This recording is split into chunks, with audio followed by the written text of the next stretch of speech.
And thank all of you for joining us, the brave ones who venture a discussion about regulatory changes right after lunch. I guarantee that we will, our distinguished panelists will make this panel worth your while. So without further ado, I will invite our very own Stephen Hatzakis, editor at Forex Magnates, to moderate this panel. Thank you.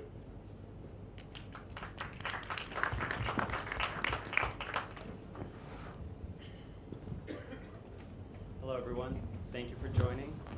Today we're going to be discussing the effects of regulation on business between Dodd-Frank and EMIR and everything in between. But as it's such a vast subject to cover, we're going to try to touch on different sides of the industry and how regulation affects the many spectrums. And accordingly, we have a diverse panel of people from across different sides of the space. And I'd like to ask if you can introduce yourselves so we can begin. Hi, I'm Mark Kelly, Director of Professional Services with Abide Financial. Abide acts as a third-party reporter for a number of companies in the UK and elsewhere, by which I mean that we take trade data and send it on, validated, reformatted, send it on to trade repositories. And we are the largest third-party reporter at the moment in the UK, and do something like 1 million Forex transactions daily from the likes of Alpari, Gain Capital, LMAX, and so on. Most of my time, because I'm looking after professional services, I'm spending time looking at how people are populating the reports, and I'll be going into some detail on how to report FX and binary options trades in the session we have in the meeting rooms at 4 p.m. today, to which you're all very welcome. Thank you. Hi, I'm Nick Mortimer from CFH Clearing. I'm head of prime brokerage and clearing. We're a prime provider to a lot of retail brokers and asset managers alike. And probably I'm on this panel basically to empathise and sympathise with a lot of people out there who have gone through this horrible process of EMIR reporting. So that's why I'm here, and hopefully I can give you some colour on what we've done, and hopefully it will help you. First of all, I want to thank our moderator Steve and Erez for such a brilliant conference and excellent content. And I hope all of you enjoy everything. My name is Tal, I'll make it short. I'm Tal Ron, I'm a lawyer. I'm from Tel Aviv. We have the largest law firm concentrating on Forex, binary options, gaming, and high-tech. This is what we do, and that's it. Thank you. My name's Steve French. I'm a Director of Product Strategy at Triana, and I'm responsible for looking after our strategy on a global basis, covering all of the regulations. So that covers reporting and clearing and trade certainty. And Triana itself are a post-trade pre-settlement company. We connect up many of the prime brokers, the executing banks, platforms, and the clients themselves for post-trade, give up flow for prime brokerage, matching, and of course clearing connectivity, reporting connectivity. Thank you. My name is Shai Hamama. I'm from Markets Pools. We're developers of binary options technology, binary options platform.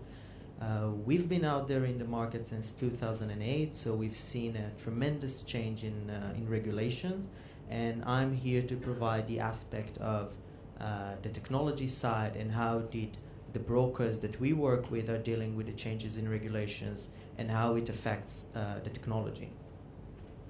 Thank you for sharing your introductions.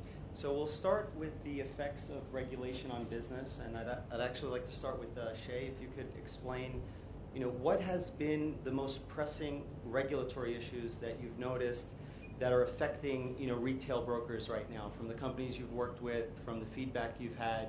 If you could elaborate on some of the key, most important issues that are affecting, how they operate and their bottom line.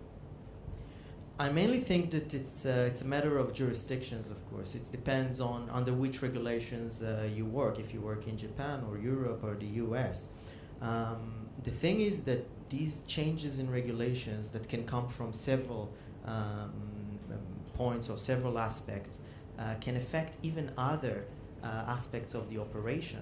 So if we are talking about changes in the onboarding process or joining process, then this is something that also affects the marketing, and this is one of the most stressful point in several of the markets. If we talk about reporting, this caused, as Nick can also share with us, it caused quite a headache for many of the brokers, and it also affects technology. For example, us as a technology providers for binary options, we are also affected by this because our clients, our brokers, have different needs now in terms of reporting. So it turns into features that are developed by us. And the last thing, I think, is the nature of the trading itself. At the end of the day, regulators want to protect traders. They want them to understand better what they're doing and not just to trade without understanding what they do. And this has also changed the nature of trading in several jurisdictions.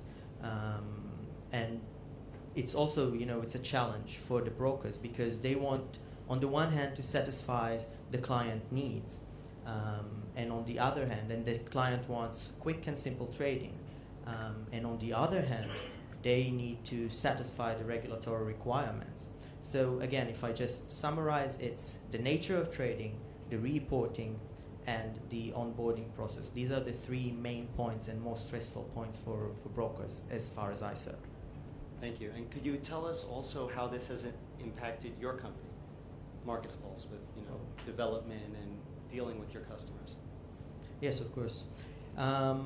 So as a developer, at the end, these regulatory requirements are turned into technology requirement or technological requirement. Because if there's a change in reporting, then we need to provide a reporting tool or a way to extract the data from the database in order to be aligned with the EMIR regulations, for example, in reporting. And if it's a change of the option or the trading or the instruments like happened in Japan in the past year, then that means develop a new kind of instruments and new interfaces that will accommodate the needs and regulations. So just like from the broker side, it caused us also a lot of work, a lot of interesting work, because you also have to be very innovative. How do you give a technology solution and a solution that is still attractive to clients and without or by changing the entire nature of the business because of regulations? Thank you. Stephen, I'd like to ask if you could tell us your perspective on the subject of how rules affect both your clients and your in-house developments and your strategy to developing products and your company's offerings. Sure.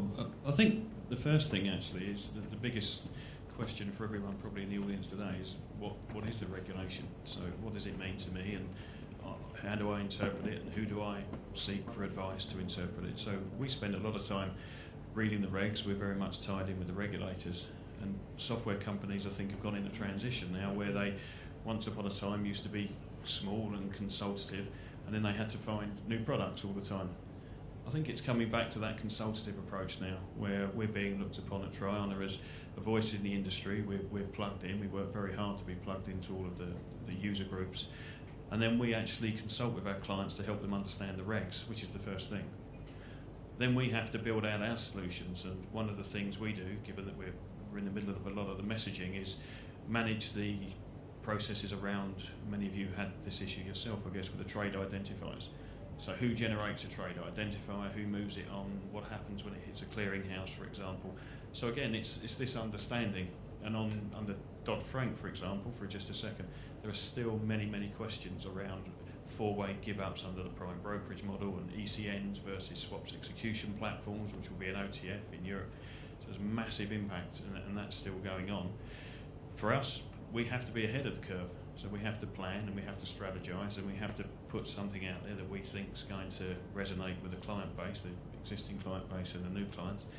And we're pretty good at double guessing, but most of all it's about free flow of information and listening to your clients, which is a great skill, I think, a lot of the time, and actually talking to the regulators and feeding back to the regulators. The regulators themselves are very, very keen to hear what's going on in the other jurisdictions. Do you think innovation has suffered as a result of so much stringent rules that you have to work around, as opposed to being more creative and not worrying about the rules and then making it fit into the rules later? Have you seen any, relationship between the suffering of innovation, or has it not had an impact? I think some companies have suffered, but I think there's opportunity amongst us and our peers. I'm sure there's been great opportunity for us. And at the end of the day, it's about keeping the engine running, keeping that trading model running, whatever it takes. And clearing will come in. We have MiFID II coming as well, and we've been very innovative in trying to get the solutions out there. If you're not innovative, then I think you're going to suffer, basically. Right. And some companies we've noticed, take a more proactive approach, and they try to really press, their lawyers, the regulators, to best make sense of the rules. And others might embrace just whatever comes at them and kind of deal with it in hindsight. Could you explain, Mark, to us what exactly you've noticed from your clients in terms of, do you see many of them being more proactive to make sense of what's happening, or dealing with it in hindsight, or a little bit of both? What do you think is the best approach? I think there's a mix. Clients, some of them are so proactive, they're asking for solutions which can't possibly be specified because the regulation isn't ironed out yet. I think the role of an IT service provider or middleware provider is, as Steve says, it's got to include a consulting aspect now, because in a lot of cases these rules are changing so fast that the clients don't have time to absorb it and understand what's required of them. So you can act as a sort of buffer and an interpreter of specific rule sets and provide clients with an easy interface. Now, where that becomes simpler, where that helps clients when rules change, and bear in mind that since the EMIR trade reporting started in February, 11th of February, the day before, there was a major update to the Q&As, which nobody was able to incorporate those bits of guidance into their solution. There have been two or three further updates to the Q&A since then. Now, 70-page documents. So exactly. So if you've agreed a standard format in which you're going to hand over your data to Triana or Abide, then your middleware provider can take some of that pain away and do the replumbing behind the scenes to feed through to the trade repositories. The problem with people trying to do it themselves and go direct to the trade repository is that the trade repository specs change, the guidance changes, and you're always going to be having to update and adapt your system. Or have a lot of compliance people working on, keeping up to date with the, That's right. the latest changes. And It's overhead. the direct effect is some of the previous priority projects that we're going to deliver business benefits, your new products you wanted to introduce, have to get pushed down the stack, the development stack, because regulation will always have the ace card. Priority. Yeah. Right. Tal, could you tell us, the feedback you've had from customers, and are they looking to get regulated somewhere, maybe for cost efficiencies versus, branding versus, where it's easier, where it's harder, and the pros and cons between both? With pleasure. So, first of all, I think the idea that we need to understand that it's not, you can still do regulation and still make a lot of money as a broker. Doesn't mean necessarily that non-regulated brokers make less or more than regulated brokers. The idea here is, as Steven spoke regarding creativity, to be creative. Now, lots of the clients start with some kind of last year, very popular was the New Zealand license. The New Zealand licensing was cheap, cheerful. Lots of brokers liked and went to this approach. And what happened is many of these brokers were deregistered from the registry in New Zealand by the authorities. And this year, 2014, we see a more increasing number of brokers working from unregulated jurisdictions and testing the water. If they like what they do, they move onward to regulation. Now, most of the regulations that we see in these days are Cyprus regulations, EU, CISEC regulations. Indeed, it means more burden of EMIR and more burden that were in previous years, but it's good because you can passport it and it's luxuries. You can do your marketing better when you're regulated. You can sleep well at night when you're regulated. But at the beginning, people start test the water. What about, that's great feedback, thank you. What about for the, companies that have been established already for 5-10 years, they have a few regulatory hubs. What has their strategy been, from what you've seen from your clients in terms of dealing with the new environment of more regulations, new rules, constantly changing and having to stay up to speed? I have a few clients who are registered at the FCA in UK, and they just left. They left UK, some of them with scars and wounds. And some of them just, it took a couple of months to leave the UK, and some of them still have their deposit there. We see change, and we see like an arbitrage on regulatory licenses. And sometimes there are companies who pick up the best licenses for them. If there are people who are going on Arab-speaking markets, let's say the Gulf area, Dubai, Saudi Arabia, some of these clients there are not really looking for license. So if they do license, they license it lightly. But if we're speaking on European markets, either people start with non-regulated structures with a legal opinion, let's say British Anguilla structures, and then once they see that everything is okay, they take more licenses to the arsenal. Now, it's funny that if you guys get into websites, there are a couple of companies and groups that you can see in the footer of their website few regulatory jurisdictions that govern them. So some are like eToro that have first passported and then took other licenses of themselves, and some just took as an approach, which is, I think it's an intelligent approach, to go on several jurisdictions and several licenses in the same time. But it all depends on budget and your strategy, because if you have a very, very aggressive strategy, it's something different. That's right. You always see the disclaimers on the bottom because they're normally required by the regulators, as we all know, depending on the business you operate in. And it's always a good place to check, on the bottom of a site when you're doing due diligence. So thank you for that feedback. The prime brokerage business, if we could ask Nick to elaborate on whether you've seen it had an impact on, your operations and offering your services to your products, or if you've seen, the clients you deal with affected by, for example, reporting or more due diligence that they might have, or more stringent capital requirements and collateral that they have to, either put with you or have to verify. If you could tell us about that, please. I think from our point of view, in general, what the guys were saying from our company point of view,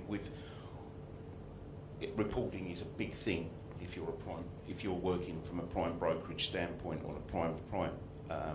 It's a service you probably have to offer, a service that at the end of the day costs you money to do.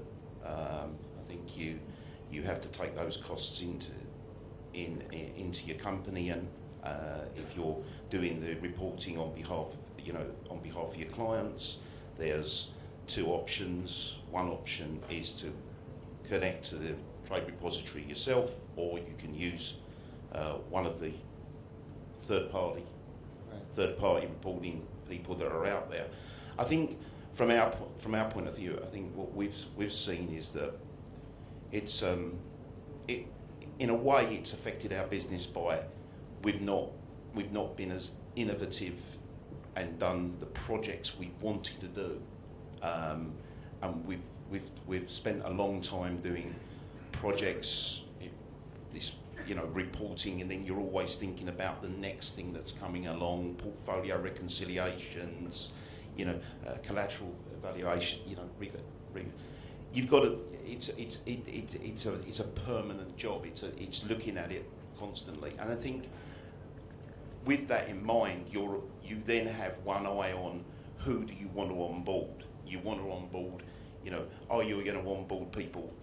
One of the first questions we ask a client now is, can I have your LEI number? You know what I mean? If you don't give us an LEI number, we might not onboard you because we need that to do the reporting on their behalf. Sure. So I think, this thing has really affected your business and how you're approaching your customers and how you're doing your business in general. Right. So it's clear that it affects everyone, and I think everyone is aware that there's no escaping rules unless you're not regulated or somewhere where there's just no laws or they're not enforceable, and then it goes back to the issue of credibility. And so now with all these changes, like in Europe, for example, MiFID II, new rules that are constantly coming out, the FCA is debating based on the European Commission's request for feedback on how they define FX, as it varies throughout the EU, and the whole challenge that created with EMIR. What are your views on that? If we could start with Stephen, based from your experience at Triana and what you've seen in the market, both internally and from your clients. The thing is, I think Nick hit the nail on the head. So you're a trading company, we're a software company, and you want to do what you do best.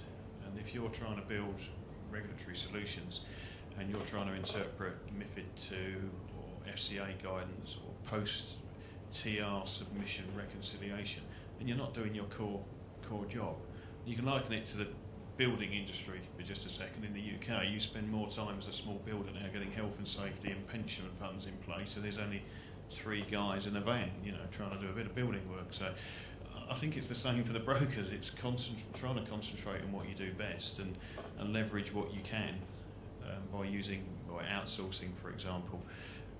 We partner with a company here in Cyprus to make it easier for the local clients. They know the customer base better than us. The customers here have a direct route to what they have to do and get done, and that makes people feel more comfortable. So understanding the local jurisdictions, we've also got clients under EMIR, and I'm sure there's others who are familiar with this. We got phone calls from banks as far afield as New York and Tokyo, and they were calling us up and asking, how do we report under EMIR? And I was the fool saying, no, you don't understand, you don't have to. And they said, no, you don't understand. If we don't do it for our clients, we're going to lose those clients. So trying to educate someone in Tokyo, as I did, about EMIR reporting, it's bad enough doing it in the UK, but doing it via an interpreter in Tokyo is no mean task. Big challenge. And it was a challenge for most everybody operating in Europe reporting under EMIR, unless they took the position that they have to report and they're going to. Others weren't sure, and they were caught kind of like, does this apply to us, does it not, just for CFDs, just for FX, with the varying of opinion on interpreting whether or not FX is a payment versus whether it's an investment. What's your view, Mark, on the definition of FX? Should it be considered a payment? I mean, I'm not asking you to take a position, but what's your opinion on what is the solution for EMIR as far as FX is concerned? I think I don't mind taking a position, okay, but it won't be the same one as the FCA currently takes in the UK. There is some debate, but I think that over the long term, this is going to fall down to a very simple resolution whereby FX spot is just going to be normal vanilla spot for normal spot settlement, and this kind of interim period between 2 and 7 days to maturity is going to go the way of the rest of Europe and be treated as a forward. I think that's the way that's going to go.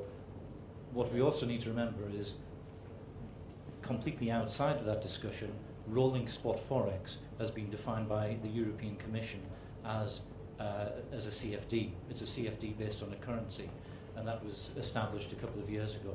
So all of the rolling spot Forex is reportable as of 12th of February of this year for EMIR purposes, and that's unaffected by the current debate about what is a forward and what's normal spot. Right, and those are valid points, but I think that the request for feedback, the consultation they did, which just finished, they still haven't updated the results from what I had noticed a few days ago, unless they were updated them today, in terms of how it applies across the EU, because they did notice there was a lack of consensus of how it was interpreted as whether or not it's a rolling spot. So even though they've given their opinion, I still think that the definition of it is different across the EU. So that seems to be the remaining challenge. And how do you think that will be overcome with EMIR? Stephen, could you provide your opinion on how FX will be categorized moving forward based on this consultation? What do you expect? Well, we saw, so Luxembourg came straight out the gate and said, this is what spot is, right? And it was pretty clear under Dodd-Frank. The FCA don't agree with Luxembourg, and the key thing to remember under Europe is it's your local regulator's interpretation. It will be different under MiFID. So MiFID 2 is going to, I think, it's 2 years out, but we'll be getting the technical standards by the end of this year. MiFID 2 will drive that process, and if I was ESMA, I'd probably let the MiFID guys drive it for me, to be honest. All right. Shay, could you tell us about the reporting and how this has affected your clients in terms of the technology you provide and how you either help them facilitate that reporting or feedback you've had, dialogue with them, different ways that that's affected it? Sure, but I think we should maybe go one step backwards and understand exactly what can a broker do when he has new regulations such as that.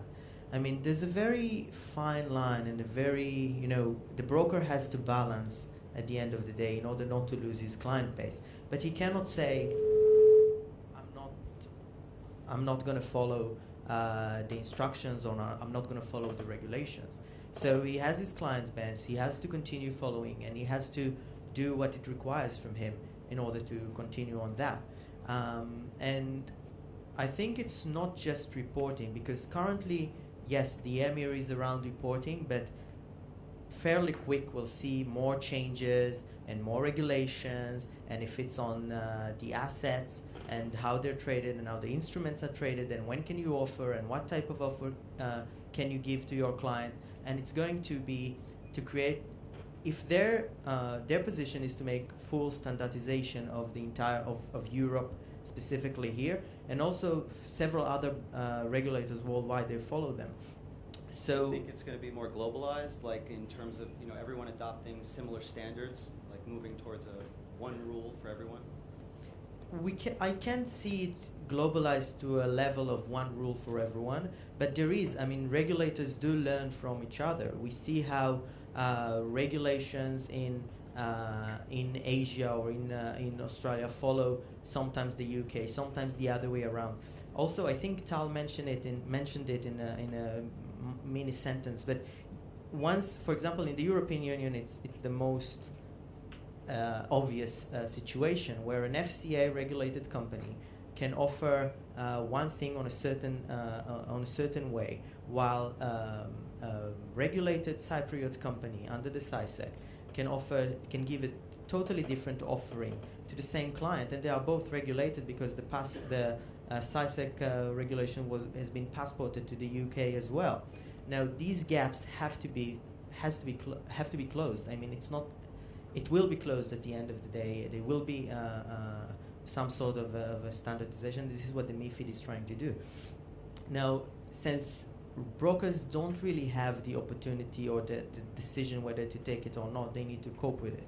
For us, again, as a technology providers, we got lists of lists, and we're also providing binary options technology, not FX. So it's even a bit more difficult because these reporting regulations are not really adjusted for binary options. So we had to take all these requirements and like my colleague here said, to understand it, we became a sort of a consultant to our clients to understand what these regulations mean for binary options, and then how are we going to send the report to the repository for binary options.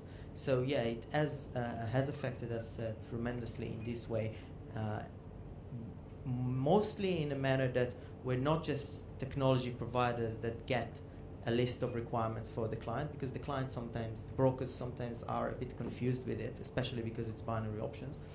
And we have to go dive in and understand it deeply for our clients. I could pick up on that point if I can. I see this as well with this regulation from a broking point of view. And I think there's a lot of brokers here these 2 days who offer many products, spot, binary options. They might offer CFDs, indices CFDs, single stock CFDs. And I think the regulation really, from my point of view, and I think from other brokers' point of view, is it probably will lead to people just being specialists in an asset class. I think there's a lot of people who are saying, well, look, we had an indices CFD offering. You know, if you actually break down what we make from that offering, do we want to go through the whole process of reporting and then clearing when clearing comes? There's extra charges for clearing. And I think a lot of people, there's two ways that could be approached here, and maybe Shay, is talking about it, is that I think per jurisdiction you might have to open a separate business to onboard people. That separate business sits in that jurisdiction because it's easier to clear CFDs in that jurisdiction. So you might have CFH CFD over in one jurisdiction because it's easier to do that. CFD binary options in another because it's easier from that point of view to onboard. And you might get to the point where you're actually onboarding the customer in 3 different company names because that's how you split up your business. It might actually fragment your business rather than, and I think that could happen if we keep going down this road of different regulation in different jurisdictions and not having one global. But Nick, I have a small question for you. Do you think that the regulators will keep having these gaps between them? Will it something that will turn or take the direction of being more standardized globally? Or is it something, I mean, there will always be Seychelles and all these places to be regulated that are, but I'm not talking about that. I'm talking about the main jurisdictions. Will they be some sort, will we finally or at the end find a sort of standardization there? That's great, actually. I'd like to add to that first before you answer, because we wanted to go over IOSCO. We had written a research report in Forex Magnates last quarter that was just published recently, and actually it was the first quarter of 2014, right? So IOSCO is this international organization of security commissions, and they're cooperating with over 100 regulators. They're all sharing, information on investigations, on approaches to regulatory issues. There's subcommittees for almost every asset class. So going back to Shay's question, which I think is very relevant, and I was planning on asking, but thank you. How can brokers best approach regulation in terms of Stephen, I'd like to ask, how has your firm stayed up to speed on these changes since they're happening so fast? What kind of either relationship with the regulators or approach to staying up to speed on the latest developments so you could comply ahead of time? So you have to have many discussions with as many people as possible, and you learn just as much from the clients, your client base, because everyone's talking to everybody else. And as I said earlier, we're plugged into the regulators, we're plugged into all of the groups like ISDA. For FX, we're plugged into the AFMI, GFMA groups, which is 22 banks. We don't have a big legal team working on this. It's me and my colleagues who are running around doing it. But as I said earlier, it's all about listening, and the key thing is interpretation, and above all, don't double guess anything, get it checked out. And then when you've got enough information to make your case, go and see a nice legal guy to get it checked out for you. But don't waste money, and just talk amongst yourselves, to be honest. And use, again, I've referenced our partner here, Confisio, before. They are here, and we're working with them because they're local guys who can reach out locally. We don't understand the local, how it works in Cyprus, to be frank. That's why we've got an office in Singapore, etc., etc. But information is power, and always will be.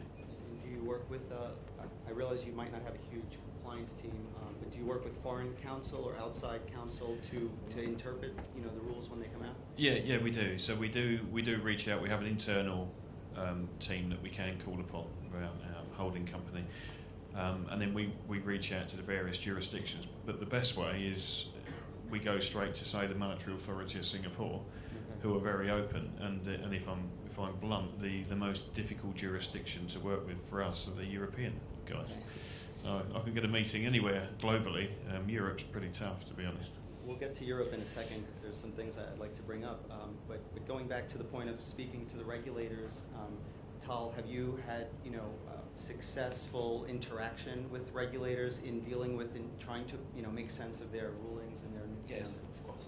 I think that, and even here there is a very big diversification between regulators. Now you mentioned IOSCO. That IOSCO have a very nice website, and you can see the blacklist. There is the investment alert. You can see like 80 brokers worldwide that they say beware of investing with these guys. Now some of them are actually regulated, and this is really shows this problem that we speak about. There are companies that are regulated in some jurisdiction and still blacklisted in the IOSCO. So the IOSCO is a nice incentive, a nice initiative, and can be good, to boost traders' trust. But at the end of the day, if they don't have a unified interpretation, it's a problem. Now, if you speak about regulators, there are many regulators who are open to hear from crowd and from lawyers. I can give an example. Isle of Man, near England, very open, a nice place where you can sit in the bar with the regulator, and within like 20-30 minutes you can discuss stuff over a glass of wine or beer. And it's in the Isle of Man. It's not a coincidence where it's so easy to regulate binary options. Okay, binary options in the Isle of Man, their perception it's gaming. Now, if you'll say to the CISEC that the binary option is a gaming, they'll look at you, hello, because since May 2012, it's considered as a financial investment, and we all know how it's considered in Europe, and also in Europe it changes between jurisdictions. So there are regulators where there is a dialogue. Isle of Man is a good example. Israel, or many of the people here in this, in this audience and in the Expo, based some kind there or some. It's a very sensitive issue because there is no official regulation. There was some kind of regulation that went in force, but it's not complete yet. And recently in April there was another change, and it's a very interesting that in Israel it's still not clearly defined the idea. And I give it as a good example where there is a good dialogue with the regulator and good dialogue with the authorities. Okay, they ask from professionals to okay, what do you think is a capital requirement? How it should be regulated? Maybe we'll take the EU as an example, maybe the FCA. No one takes, I don't know, Belize or New Zealand as an example, but they do get nice ideas from outside, and there is places where there is a good dialogue, and we should continue on that. Mark, can you share with us your experience in interacting with different regulators on matters for your company as well as your clients? Okay, well, Abide is an arm, an approved reporting mechanism for MiFID transaction reporting. So we're directly regulated, so have normal communications with the FCA in the UK because of that. In terms of EMIR, it's been more sort of step-by-step guidance. And we've found in general that the FCA has been they've got an EMIR group which has been very receptive to the idea of attending our user group forums. They'll answer specific questions, and sometimes we'll give you a heads up of what's coming in the Q&As from ESMA. ESMA, we found it's more of a black box. They've got a lot more people to deal with, but it's harder to get direct answers. It was a little easier a couple of years ago, but now that they're up to speed, they will tend to make you wait for the next Q&A to come out. Going back to the FCA for a moment, Nick, can you share your experience with working with the FCA and interacting with them as a regulator, maybe compared with other jurisdictions? I mean, after all, the UK is the financial center of the world as far as Forex is concerned. So, how do you view dealing in that jurisdiction? Well, obviously we do our FCA reporting, that we have to do as a broker, and we have our regulation, we have how we're regulated by the FCA. That's handled by our compliance people, so that's what we do. I think from our point of view, we look at our business that we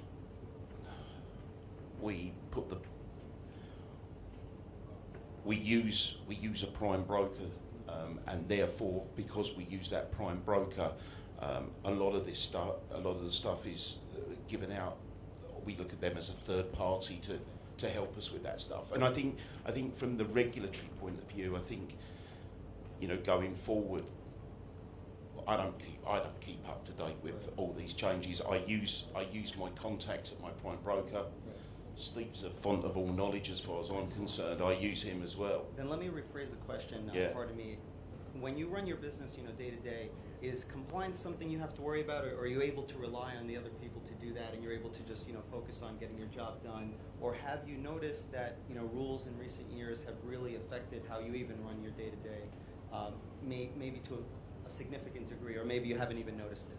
No, I think from our point of view, I think compliance, any changes that we've made, the significant changes is EMIR and reporting of trades, and that's the biggest change. The onboarding of clients hasn't really changed, although obviously with the regulation in the States, we have as a company, like many companies, probably pulled the shutters down and are not looking at the States as a revenue opportunity anymore. So contrasting the other regions to the FCA, you know, going back to that subject, have you noticed a big difference? I mean, obviously it's probably a lot more conducive than it was in the States, you know, as the FX market, you know, got compressed to where it is now. But contrasting back to the FCA, do you think it's pretty, you know, standardized as far as how you run your business? No, I think if you're compliant in what you're trying to do, either by reporting on your own, or using a third party, and there's some good third parties out there. I think that's the only real change that I've seen from an FCA point of view. So it seems that, based on your feedback, that a lot of the changes haven't really affected the prime brokerage space, aside from the reporting. But as far as the day-to-day operation, that hasn't been affected. What about, you know, with all the investigations going on into Forex probes and market manipulation, do you guys think that there's going to be draconian measures taken to change the way the market operates, you know, at the deeper level, maybe best execution rules? I'd like to pass this question on to Shay, actually, with regards to, you know, execution and maybe new standards that are a result of, you know, the Forex rigging scandals and all that. I mean, I know you're on the binary option side, you work with Forex companies. What's your opinion on that? Well, if we look at it in a bit on a bit different angle, actually from the binary options, it's even, in a sense, it's a bit worse. You do have, because the binary option industry is where Forex industry has been 10 or 13 years ago. I don't know exactly where to put the finger. You can still find very, let's say, inappropriate behavior of brokers, and you have, it's a some of them are doing things that just shouldn't be done, and you see how the CISEC, for example, or other regulatory institutions, they send warnings out every now and then. And I think the more standardized an industry is, and this is generally speaking, it's not just for online trading, it's most industries are the same way. The more standardized it is, the more regulated it is, the better you'll see less of the Western behavior, less of Wild West behavior. You'll see a more transparent behavior with clients, a more, let's say, reliable clearing of the positions, etc. So this is, I think, all of our, it's on our interests, all of us, technology providers, brokers, and of course traders, to have the industry more regulated and more standardized. Now, how do you take these regulations and how far do you take it? It's a thing to consider, and this is the negotiation, in a sense, that has been going between brokers and brokers associations and the regulators themselves. And this is the direction that everyone, in my opinion, should take. So this could bring credibility to the binary option space, a place where I guess more regulation is welcomed to help, you know, solidify it more as a viable asset class alongside the other, you know, Exactly. Excellent. Tal, please. I think that one of the reasons that binary options are, late in this issue, is that, as we mentioned, until 2012, it was quite a gray area.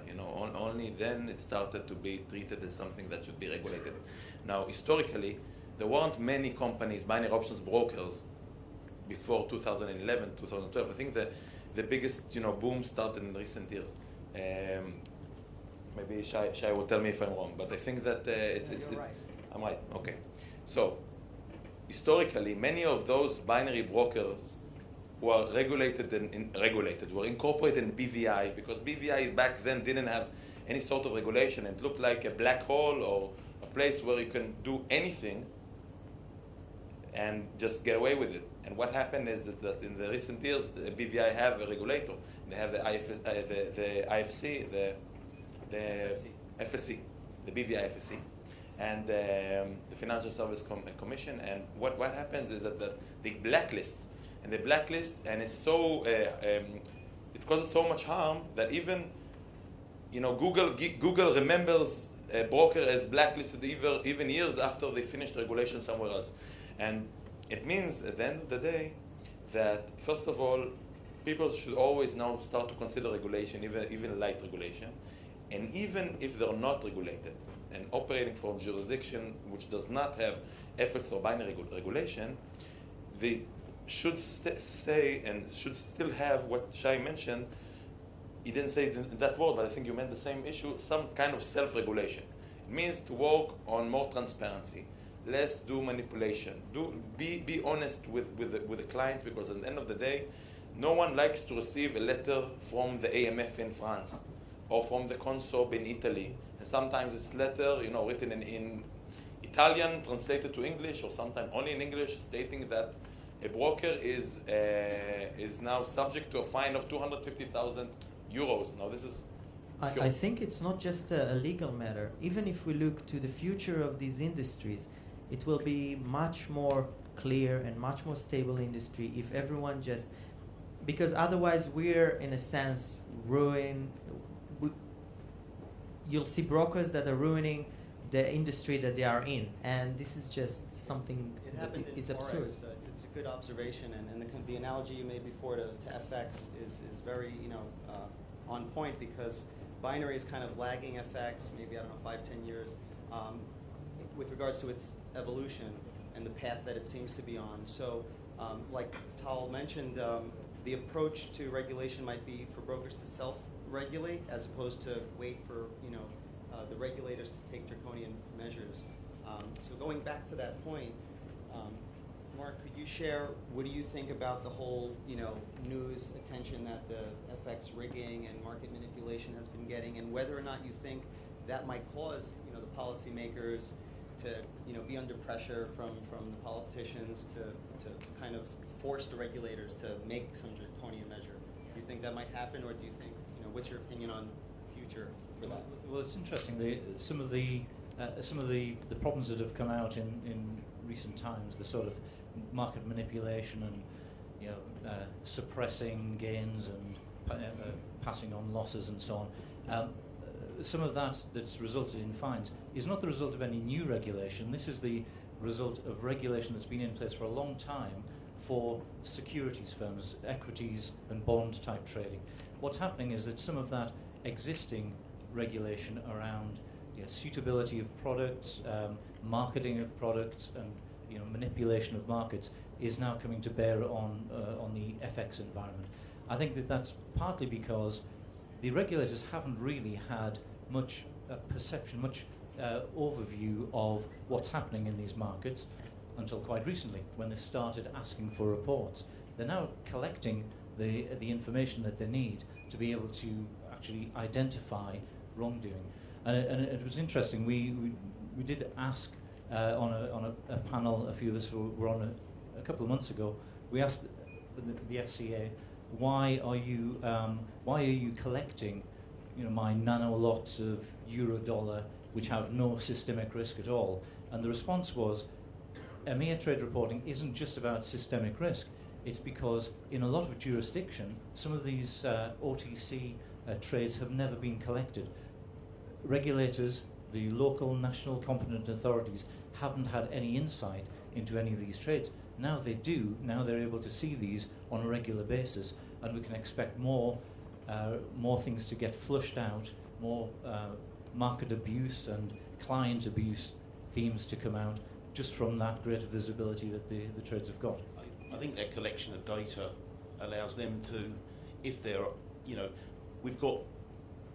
there's rules, there's regulations in treating a customer fairly out there, and I think, with maybe, any going down the road, if a customer did go to the regulator and say, I've been treated unfairly, with that collection of data, it's probably a lot easier for them to investigate and do the investigative work and come out with a result that, right now it's, you're not treating me fairly. Okay, fine, send us in okay, we'll give you that data. Now it's going to be a lot easier for them. So I think that's one of the reasons they're doing this. That makes sense. So the angle of suitability gives the regulators power to say, we want to make the market safer, we want to protect clients, so we're going to use the angle of suitability to exercise the power, but at the same time to actually control the process of mediating between clients and brokers. So based on this view, let me ask Stephen, from Triana's perspective or from your perspective, do you think that there will be draconian measures, or they might be more gradual, that will eventually give the regulators kind of, more control over their process, but at the same time, not squeeze the market, where it hurts it, to a large degree, like in the States with the fate of retail effects, for example? I think the measures are there, to be honest. So I think it's called MiFID 2. Okay. And if you look at what happened under Dodd-Frank, everyone who had a platform had to report a mid-price. Okay, so you have to put it to the tape, you have to say this was the mid-price at the point I executed the trade. That's going to come in under MiFID 2. So it's measures like this are already there. It's MiFID 2 and MiFIR is wide-ranging.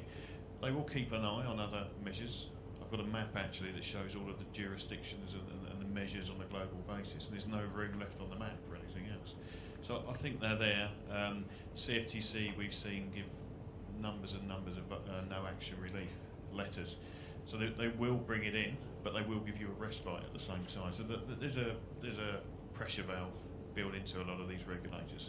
And what do you think is next in terms of maybe rules that might come out besides MiFID II and kind of what we know, market abuse directives, the issues of suitability? The FCA has been clamping down on making sure clients get treated fairly. AML. Is it going to be just more of the same and just tightening, the controls around those things, or could there be changes to FX, for example, or binary options, maybe, which might happen afterwards, as well as CFDs and maybe even the stock market in terms of best execution? Because now you have the attention on HFT, with the high frequency trading in the States, with the front running. So in FX, there's no best execution regulation, but could there be something that might be squeezed either into MiFID II, come before then, or maybe gradually phased in? Again, yeah, it can all happen. So we saw under MiFID 1 for equities, there was the best execution side of things. There's the whole TCA, trade cost analysis thing. It went away and now it's coming back again. So I think the foundations are there for them to put in all of those sorts of those measures, to be honest. But I think they will temper it. They're not going to. I don't see anything brand new. I think there's so many regulators now. We would have heard about it already, right? But I think they will adjust and they will hone the existing jurisdictions regulation. One last answer, just because we're out of time. If you could share, Mark, your view on that.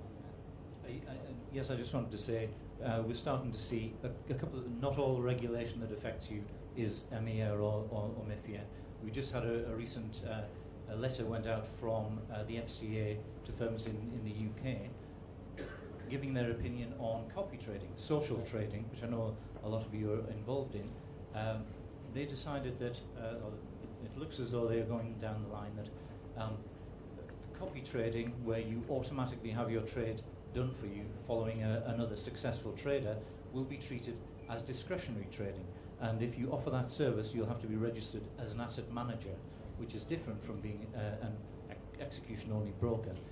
If you just give the signals, that will be treated as advisory. And again, you may need to be regulated in the UK as an asset manager. This has had an immediate effect. It hasn't been widely publicised yet. had an immediate effect. I saw an email in from Alpari saying that their copy trading facility will be discontinued in the UK as from 2nd of June. I saw copies of the letter. It was a confidential letter sent to clients, and Forex Magnates reached out to the FCA. I'm sorry, not sent to clients, sent to certain copy trading, service providers, social trading, mirror trading. The many different words it has to describe, signals and automating signals. So the FCA said they're still considering some complex legal arguments, but obviously their letter was based on MiFID II Q&A that had come from like 2012 about social trading. So this is an interesting topic that Forex Magnates plans to cover in detail in an upcoming quarterly report as well. And unfortunately we're out of time, but that could be a subject we could speak about for hours, obviously. But please, you have a closing? Yeah, just regarding the social trading, I think that it's very similar to what happened with binary options. Binary options was once, as you say, a gray zone, and then it regulated. Social trading until recently, you said that in 2012, they published on the website the Q&A, the famous Q&A, where they discussed this issue of social trading, copy trading. That's the next big thing. Okay, if you see, the Cyrix, eToro, MyFX book, Zulu Trade, who sponsored the party on the first day, all of these are growing big, and it causes a big confusion. It goes, what is really copy trading? Is it a self-directed, self-managed, self-directed? Do you need to be a portfolio manager? Even here in Cyprus, it's confusing. Some will tell you, yeah, you need the 80,000 euro. You can stay with like the lowest type of regulation with the smallest amount of capital requirement. And the other view is you need a full license of 200,000 euro, put the capital requirement, and do a full license, pay 5,500 euro for the license to the size 6 and do it. And it causes confusion. And at the end of the day, I hope that there will be some kind of regulation. It shouldn't be draconian regulation, as you mentioned in the FCA. So the solution is to self-regulate, not wait for the draconian, and hopefully it's going to bring credibility to FX, more credibility to FX, to binaries, to copy trading. Thank you so much, everyone, and feel free to ask questions to the panelists afterwards as we've run out of time. But we will take one or two quick questions if the most pressing issues. If anyone has anything off the top of their mind they'd like to ask, feel free. Now's the time. In the meantime, I'd like to ask everyone to again briefly introduce yourself, your name, your company, before we conclude, and that will be a wrap. We'll have to conclude now. Okay, I'm terribly excellent. sorry to be the party pooper, but we'll have to conclude now. This was a very, very interesting discussion. I'm sure everybody enjoyed it and hopefully also caught some details that they can use in their own businesses. I urge everybody to stick around. We will be starting a discussion about Bitcoins and digital currencies in just less than 10 minutes. So stick around. Thank you, everybody.